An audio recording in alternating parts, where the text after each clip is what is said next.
go by the name of J1da. I'm from Montclair, New Jersey. Wait, you originally from Montclair, New Jersey?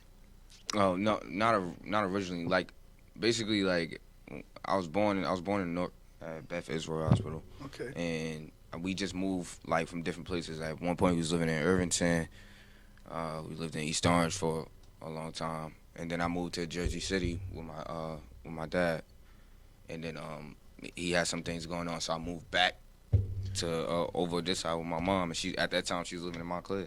Okay. So So you're repping Montclair. You gave us a real quick, brief history just there. yeah, cause the only reason why I rep Montclair, cause I found myself like there. Okay. You feel what I'm saying? Oh, yeah, that's what's up. And like You don't hear that many artists say that they from Montclair, so that's why I asked you, like, you originally from Montclair? yeah, and then doing my history and then finding out like what rappers came from out of Montclair. Yeah. I'm definitely repping that on my back. You feel what I'm saying? Well, give us that history. Fuck it, let's start off the interview like that. Well, who's from Montclair? Fatal, Hussein Fatal. Yeah. He came up on New Street. Gaddafi, Killer K. That's what they call him. Yeah. They was part of Outlaws. Outlaws. Yeah. You feel what I'm saying? Basically, Killer K was cousins with Tupac Shakur at the time when Tupac was back. He was locked up, and Hussein was friends with him. You feel what I'm saying? They both like lived on New Street. They both lived on New Street basically. And he didn't believe that Tupac was his cousin. You feel what I'm saying? And when they went to go visit him in jail or whatever, he was like, he really seen like Tupac was his cousin. He was like, yo, my cousin said you rap, blah, blah, blah, blah. He was like, spit something for me. And he rapped the Pac right there, and then from that point on, Pac got out, and they formed the Outlaws, and Pac was like, yo, we gonna put together like a group of all the people in America that people hate. And they took people out, and they was like, yo, I'm gonna be Fatal, and he was like, I'm gonna be Killer K, and then Pac was Machiavelli. He just gave us another quick history. Like, yo. Yeah. So definitely. So you definitely repping Montclair. Yeah, heavy. Outlaws. Yeah, Outlaws. They put a stamp on the game. Yeah. Word up. Yeah, that's what's up. How old are you? I'm 20. 20. Yeah. Your voice sounds like you're older. You got like a little. I hear that all the time. You definitely crossed over from that puberty stage already. Yeah. You're a young man out here. Yeah. So what's going on with you?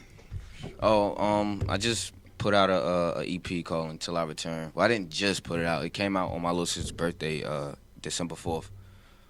You did that intentionally to drop it on your sister's birthday? Yeah, that was because she inspired me to make that project. You know what I'm saying? Well, like, how did she inspire you to make that project? Because my I little know sister, you're about to walk us through it. This is what you do. So now I'm gonna sit back. Nah, cause I ain't about to give y'all a whole like. Come on, why not? You already started. No, you told us some shit about the Outlaws. I didn't know we was gonna go there tonight. You gave me a history lesson. All right, so basically, like, my little sister is like the dopest person ever. You know what I'm saying? Yeah. And I love her a lot. Like she kind of looks up to me. Like she acts like, she don't like, care. She got her little friends and stuff like that. But when it's just me and her just sitting there talking, and she telling me what she want to be, and like when I graduated high school, I didn't like. I went to college for a little bit, and then it just wasn't for me. You feel what I'm saying? And she was just telling me about mad stuff she wanted to be. Like one time she came up to me and said she wanted to be a vet, and all this other stuff. I'm just like, damn, like.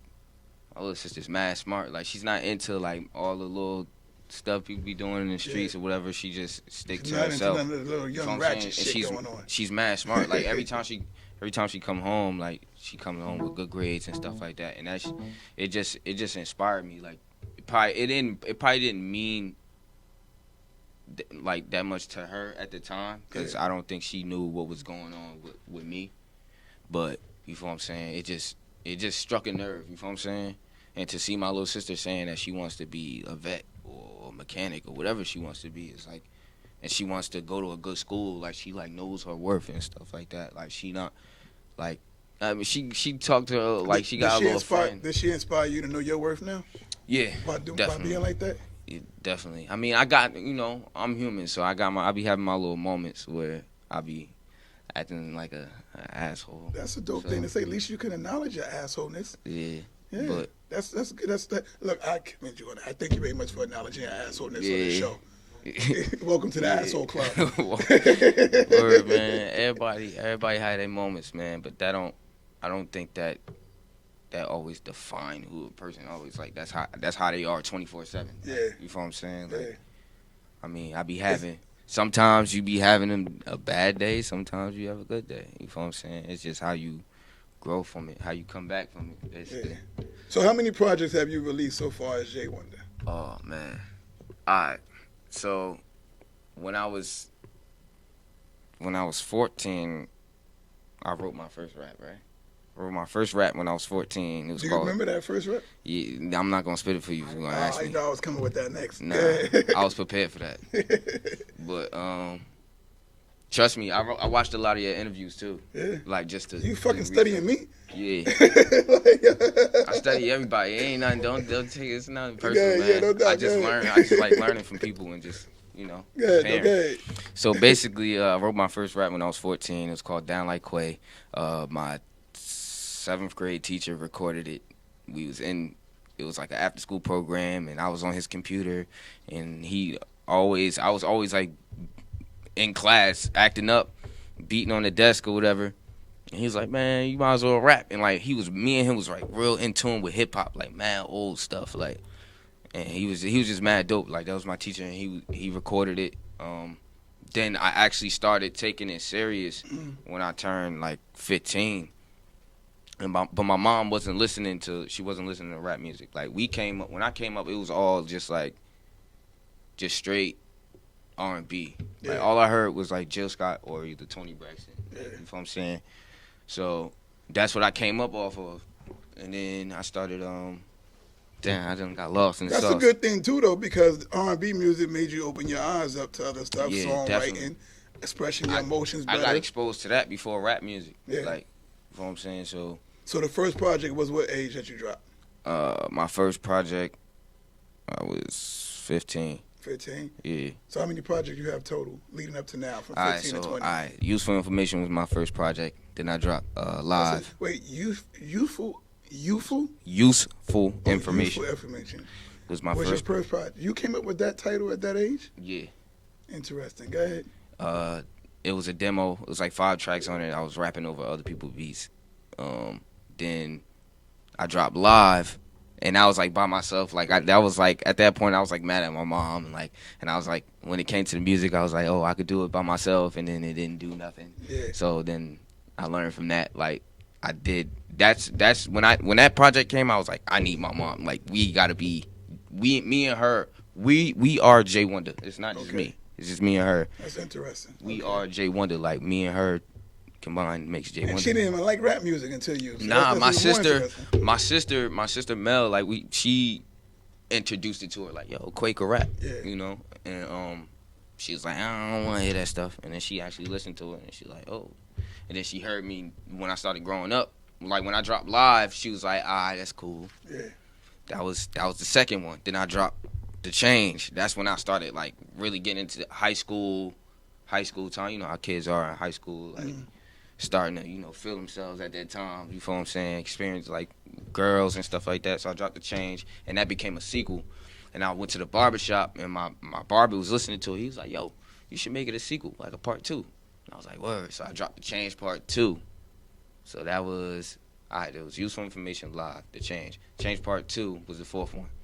Then Change part 3, Rise of the Underdog, came along, and that's when everybody started like really noticing who I was. Like, you feel what I'm saying? I had my little squad, which TME, you feel what I'm saying? And me and my homies made that up in high school. We was throwing parties, and I started rapping at the parties. And then my mom caught whiff of it, and then she copywrote the name. Was like, all right, well, if we gonna do this, we gonna do it right. Yeah. So then I became the first artist on True Music Entertainment. And then Live, no, Useful Information. Underdog. Live. Underdog was the last one you said. Underdog, and then it was when I dropped the Rise of the Underdog, I had won this competition called Go Hand for $3,000. It was ran by this dude named Triple J, that had this he was doing these showcases called Underground Exposure. Yeah. Like in West Orange, and I just kept going there like every Thursday, just kept going there, performing my songs, and then I had this one song on the Rise of the Underdog called Temple of Love, and that was the song that everybody like that was the first time I heard other people actually singing my lyrics without me having to do it. Yeah. You feel what I'm saying? Yeah. And that feeling. How did that feel? Like, it was crazy. Now, I don't want to skip too far into it, but I was talking to Lavish, and we was in Texas, and they was singing the 18 record, and we was listening to the recording at the hotel, and I'm just sitting there listening. I'm not saying nothing. I'm just watching the recording, and he wilding. I'm like, bruh, like, do you hear that though? Like, he bumping to the music. Yeah. But I'm like, do you hear that? Like, that sound. Like, they was singing the hook. Crowd, and yeah. I'm on stage. I'm singing the hook with him. I'm feeling that energy. Yeah. Like, so I'm like, damn, bro. Like, that, it's like a high, bro. It's like, I can't really explain it. Yeah, you know what I'm saying? It's you crazy. just did it. It's Like a I high, can't. yeah. That's the only way I can explain it, basically. So they was singing that song so much. The Temple of Love joint. Yeah, the Temple of Love joint. Then I went to Miami. Basically, I won the 3 grand. We went to Miami. I had 2 shows. My sisters came out there with me. I brought my girl out there, which I shouldn't have did. People was telling my ex-girl, and then people was telling me I shouldn't have brought her out there. there. Had a moment. Okay. But then basically, my cousin, his friends, was rappers, and they was into the clubs and everything in Miami. And we went to their studio. It was my cousin, my girl, yeah, just the people mad that other came people. with you. Yeah. You feel what I'm saying? My sisters wasn't there during the session though. So they producer, he had mad stuff on his computer, so he was just playing mad stuff. And around this time, I was about to put out my very first EP. Like, I was in the midst of making it. But how I do music, like, I go by experiences. So I won't put out a project until something, like, crazy happens in my life. And I'll be like, all right, now I got something you to want to do something. Yeah, now I got something to talk about. So I was in Miami. I was seeing all these women and, like, going to different places. That was the first time I went mad far, like, away from my mom. Because at the time, like, my mom couldn't go with me because she just started a new job and stuff. It was just home stuff was going on. So we went out there, and he played the beat for me, and it was more like boom bap because he wanted to go with my kind of style because he was listening. His producer was listening to my mixtape. His name was Smiley, and he managed his squad or whatever, and they all was in the studio. We was all rapping, and I wrote my verse. I heard the beat. I wrote my verse right there, and then I spit it, and then that became the first song on my EP called Twins of the Summer. And Twins of the Summer is, like, based off of, like, conversations between me and my sister Mel. Like, so and we were talking about things that were going on during the summertime. Yeah. Like, I'm talking about, this is the first time I got real personal in my music. Like, you feel what I'm saying? Because before I was afraid to do that. Like, I don't want nobody judging me and stuff like that. But, like, it's rap music. Music is an expression. You feel what I'm saying? Like, you feel what I'm saying? Like, so I just didn't care at that point. You feel what I'm saying? So after Twins of the Summer. There's Twins of the Summer. Oh, damn, I missed the count, too. Yeah, talking too much. All right, Twins of the Summer. Then it was, Twins of the Summer came out, then Project 4 came out. And that's when I had turned 20 when I dropped Project 4.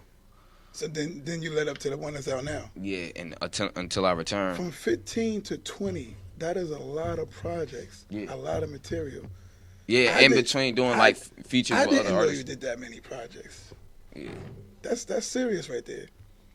And I know some people thinking, like, what do you have to talk about from that point on? You know what I'm saying? No, but you just said you base your projects off of experience. Like, they inspire you a certain situation or what you're going through. Mm-hmm. So you're giving conceptual projects. You're not just rapping to be rapping. Mm-hmm. That's dope, though. I'm the type of person, like, yo, bro, like, if I don't feel it, like, in my soul, like, if it's not something that make my heart race when I listen to it, then I don't want to sound like crazy, like, cause I listen to everything, bro. Don't get it messed up. Like, I listen to everything, but, like, if you're coming out like you're like, yo, I'm the dopest person, then you gotta, like, really prove that to me, cause it's really dudes out here that's really nice. Yeah. You feel what I'm saying? And I've been around some nice artists. You feel what I'm saying? Like, even when you put me on I don't mean to just put him on the spot. When you put me on Louis Ave, and I listen to him, I'm like, yo, he's really dope. Like, and he off rip, he got that rapper voice. You know what I'm saying? Like, but if it don't really, like, if it didn't really happen to me, if I don't know something, know somebody that something happened to, like, cause I know some rappers over exaggerate certain things in they raps, but it's rap. Like, that's how it go. You know what I'm saying? Does it not though? Yeah, you Like right. you, this from coming like your era.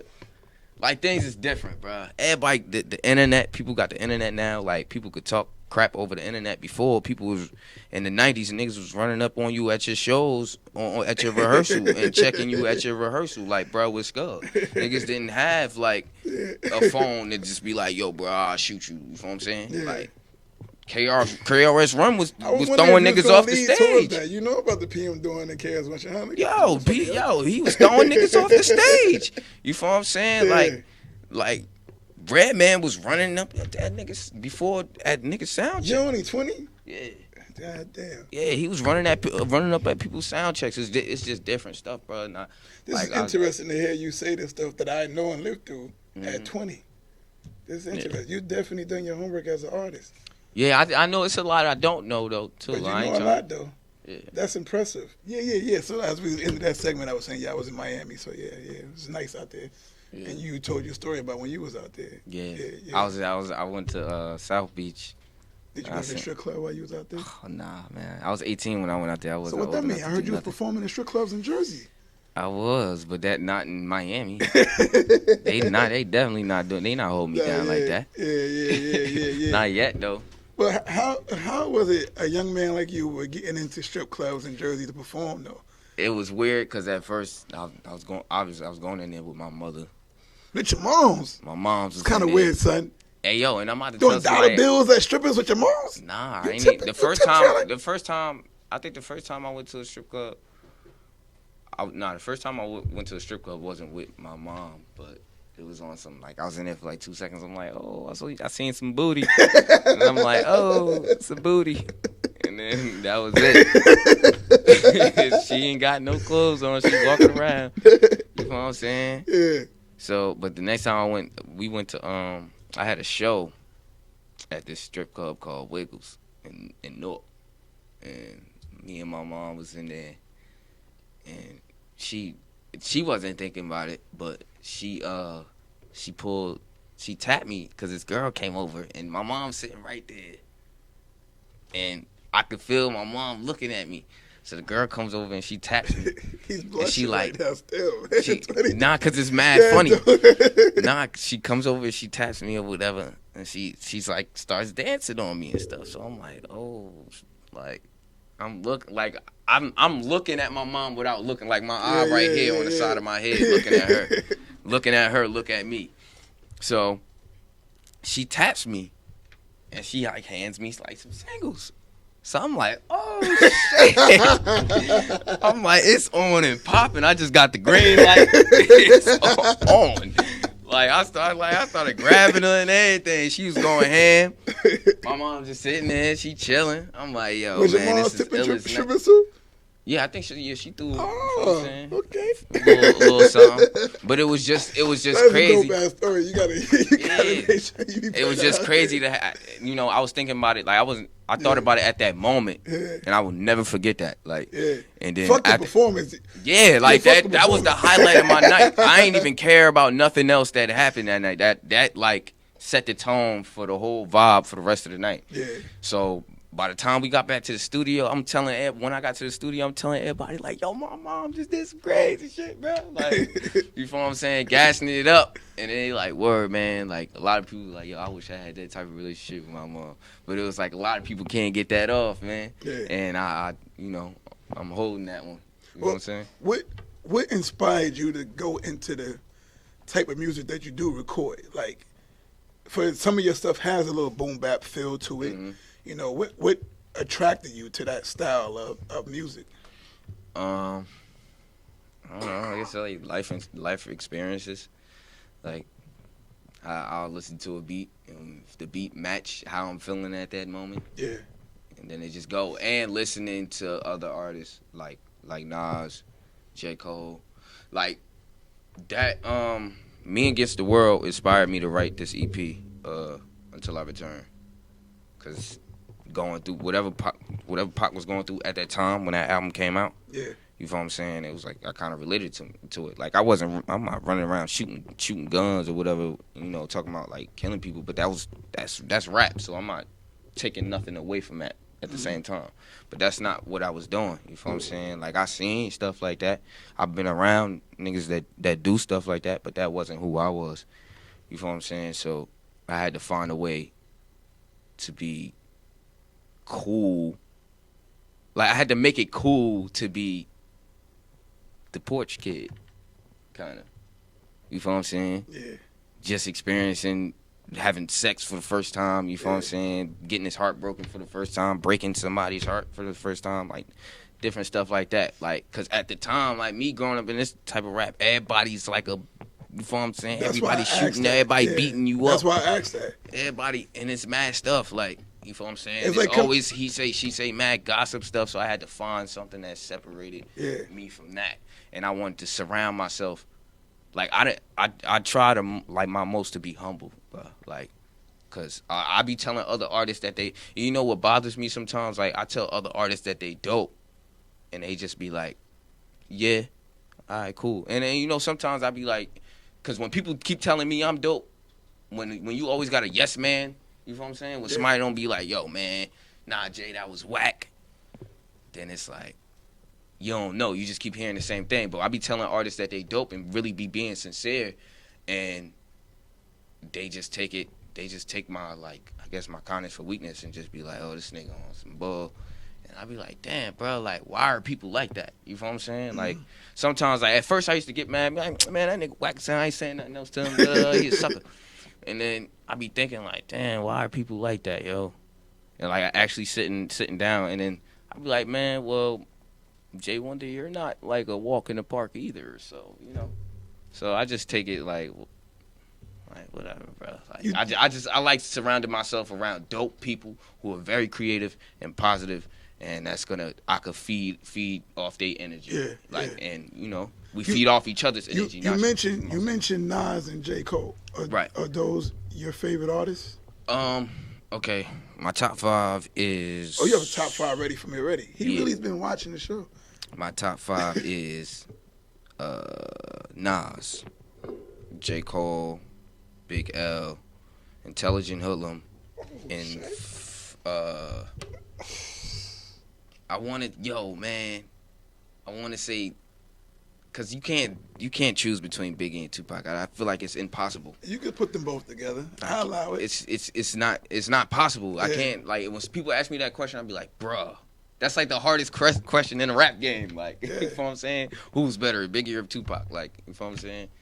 But so and DMX is in my. So you don't have Big and Pac because you can't separate them. Yeah, because I can't separate them. Because I listened to both. They both had something to do with who I am right now. Sorry, so you give me your 5, and then your 6th man is Big and Pac. Yeah. Together. Yeah. All right, so say your 5 again. So we have this so people understand. My 5 is Big L, Nas. Well, Nas was first. J. Cole. Intelligent Hoodlum, Big L, and DMX. You heard what he just said, man? How the fuck do you know Intelligent Hoodlum? Oh, my mom's. My mom's. How do you know Tragedy? How did you know and you said Big L. Yeah. When I heard that 99 freestyle, bro, I was like, bro, this nigga's amazing, bro. Yo, listen, let me be honest with you. I'm not blowing no smoke up your ass because your mother's here. I really don't give a fuck. I've never had an artist sit here and really stun me like this and shock me over shit they saying. And it's never been that category of top 5. Like, you name some people that's like, what the fuck? Like, you ain't say Jay-Z and, you know, that's the typical shit. Like, man, that's dope as fuck, yo. Yeah, man. Yeah, that's what's up. I started, after a while, I started studying mad people that wasn't always in the light like that either. Like Jaz-O was always in the light, but I didn't know that he inspired Jay-Z's, you know, kind of, like, I don't kind of inspire Jay-Z's style. For his style. You know what I'm saying? Because it was just the originators at first. He wasn't Jay-Z. He wasn't Jay-Z then. It was just the. It was just yo. I'm gonna play this interview for people like, yo, this nigga knows his shit. Man. It was just the originators first, and then he formed into Jay-Z. He was Sean Carter, and it was, you know, Jay-Z and Jaz-O, and they was doing that rapping fast. I'm like, damn, these niggas wilding. Like, Then what's that? MTV Soul. Mm-hmm. You know how they be showing all the '90s videos. Yeah. That's when I realized who the originators was and where Jay-Z came from. And then after that, and then seeing him now, I'm like, wow, like. Jay-Z. You ever heard of that? What was it? I think they was the Original Style or something like that. Jay-Z did a song with them called "Can I Get Open." You ever heard of that? Yeah, I think I heard it, but I don't know exactly. Go back and the look dudes. That up. Yeah, I can hear you on that beat. Yeah, I can hear you on that beat. Go back and look that up. That's something to freestyle off. That's, people won't even know where you got that from. Basically, listening to your music, I hear '90s feel to it. Like we said earlier, you got the boom bap, a little bit, something in there, but you can mesh with both. Mm-hmm. You could do the trap type stuff too if you choose to.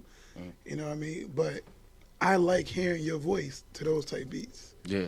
Yeah. It sounds like you're comfortable on those beats, those style beats. And it's not like you're going directly to hard boom bap. You're filling out the vibe of the beats. Yeah, this project, mostly I was trying to try different sounds. Like I was even listening to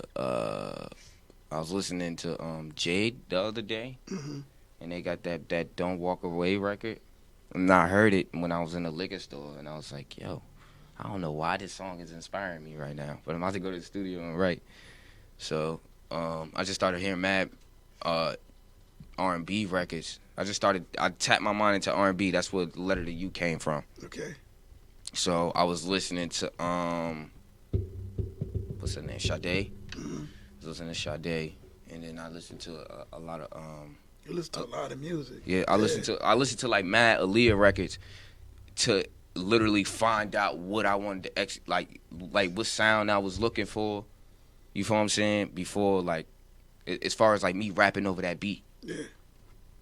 So I forgot. Leah got this song. I can only hum it. She's like, why you wanna slow down? Some shit like that. Yeah. And I heard that shit, and I'm like, yo, bro, I'm about to write this song for my mom. But that song just gave me like a little push. Yeah. You feel what I'm saying? So I started writing it. Then I went straight back to Me Against the World. I was listening to that. And then that's where Until I Return came from. Are you a Gemini? Nah, I'm on the cusp. But I don't care what nobody say. So you're in I'm between? claiming the Cancer. Oh, you're a Cancer? Yeah. Okay. Yeah. How would you say? Last day. June 21st. Wow. So everybody be like, you were nah, supposed bro. to be a Gemini. Then. Yeah, everybody like, nah, bro, you a Gemini, but yeah, Cancer. you were supposed to be a Gemini. It's cool. You could go ahead and keep telling everybody you're the Cancer. but you supposed to be the Gemini. Yeah, because I don't go off of signs. Like when people be like, "What's your sign?" I'll say Pisces on purpose. They be like, "Oh, I knew you were." I'm a fucking Gemini. You know what I mean? Like I do that on purpose to fuck with people. But I can sit here because of the way you type of artist you are. You know the category of artists that are Geminis. Do you? You know the artists that are in the game that are Geminis? No. Like Kanye West and Tupac, and did you know that? Prince? Nah. That's the vibe I get. I get those type of artists from your vibe. Like, that's the vibe. And you said, yo, June 21st, nah, you was supposed to be a Gemini. Why you didn't push him out earlier? Like, that there is in you. Yeah. That's weird. I don't really care for signs, but I can see that type of them artists right there. Like, You don't follow astrology? Like, you don't, like... I do and I don't. Like I said, people make me not believe in it because of the dumb shit they say. Like I gave you the example. Sometimes I be thinking that shit, man, fake. Yeah. But then I be looking, I be like, word, bro, that shit For some things to do apply. Like, but word. for them saying Gemini the two-faces, I know many of signs that are two-faced motherfuckers. Scorpios, or they freaks. So that means no other sign is a fucking freak. Exactly. You feel me? Nobody's like, you know what I'm saying? Nobody else knows how to have sex. Yeah, exactly. Like, so stupid shit like that made me not like it. Like, you know what I mean? bro. They be like, you can't have your cake and eat it too. What's the point of having a fucking cake if I can't eat it? Like, this is dumb shit. Nah, but yo, this mixtape basically shouts out to the whole Overhaul squad, Wolfpack also Overhaul, the Block City TV, Hazy Rule and them, Miss Porsche, he be Chi. For the most part, like Chi, this man sat. Chi knew me since Temple of Love. Like, he seen me perform Temple of Love one time. He was like, yo, this kid's crazy. And then my boy E, which he knew somebody named Black that owned these studios. You feel what I'm saying? At first, I knew Black because he was living. He had the studio on the other side of Bloomfield, and I don't know if you ever heard of Kush Kells. Kush Kells from Montclair. He was recording there, and that's how I met Black. But Black had moved the studio by across on Bloomfield, and then I went down there and I seen Chi and them. I met Chi, and he was like, "Yo, what's your name?" I was like, J1da. He was like, "Your mom managed you, right?" And I was like, "Yeah." He was like, "You dope as hell, bro." But he just said it with like a serious face, like he wasn't smiling or nothing. So I was like, "Word, cool." So me and him built a relationship. We made our first song called "God Forbid," and we put it out, and we got a good response from it. And then I told him I was working on this EP, and I told him what it was about and what it meant and everything, and he just was with it. And he was like, "Yo, whatever you need, like, we got you." Like I was in there on the strength of him. Like he brought me to Hazy. Like he introduced me to Hazy. I met DJ J Hood and Miss Porsche and them. And it took a while for them to get used to me and start trusting me. Yeah. You feel what I'm saying? Because, a lot of people came up off Hazy Rule. Believe it or not. You feel what I'm saying? Nah, it's documented. Yeah. A lot of Jersey is definitely documented. A lot of people came up off of Hazy Rule, and a lot of homage ain't really paid. But you feel what I'm saying? I guess that's how things go sometimes. But he without him saying that, I felt it. You feel what I'm saying? Like I was always around. He's like, "Well, what's this kid about? Like I want to know what's his deal." So he started chopping it with me, I guess, and me and him had a one-on-one, and because me and Chi was already there. You feel what I'm saying? Then Chi sat in the studio and recorded and mixed every single song on this EP. And he's actually featured on that Understand joint that you just heard. Yeah. He sat. Oh, that was him rapping on it. Mm-hmm. And he mixed every song. I'm talking about like till like 6 o'clock in the morning, up me standing behind him, like, you feel what I'm saying? Like he in that zone. Like don't talk to him, don't say nothing to him. Yo, this man will literally he'll listen to the record because a lot of people don't know unless you got that musical ear. Like when you listen to the record, you turn the record down and listen to it low.